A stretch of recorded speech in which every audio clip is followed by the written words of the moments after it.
Would you say what has happened in the Supreme Court is a setback for opposition parties and their campaign against the government, asking the Supreme Court to stop the government from using the ED and the CBI against them? Because the Supreme Court, what the Supreme Court is saying is very right. They're saying we can't treat politicians like some special citizens who are the first citizens of this country and require a law to themselves. You are individual citizens in this country. You have a problem with agencies. Come to us, go to the court. So do you think what the Supreme Court has said is correct? Let me tell you, thank you first of all for having me on the show.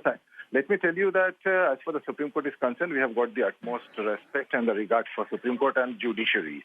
But the Supreme Court should have given the opportunity and heard this plea of all the opposition leaders, of all the opposition parties, 14 parties, which had in fact approached Supreme Court. For the reason is because if we see, especially from 2014, it is more than 95% of the opposition leaders who have been, targeted, and it has been a selective targeting of the opposition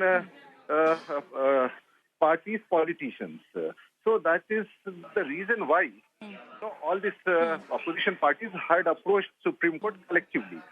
And Supreme Court dismissed it and treated it as withdrawn. I wouldn't say is a setback, but it is a denial of the opportunity to the opposition leaders so that the case should have been heard, actually.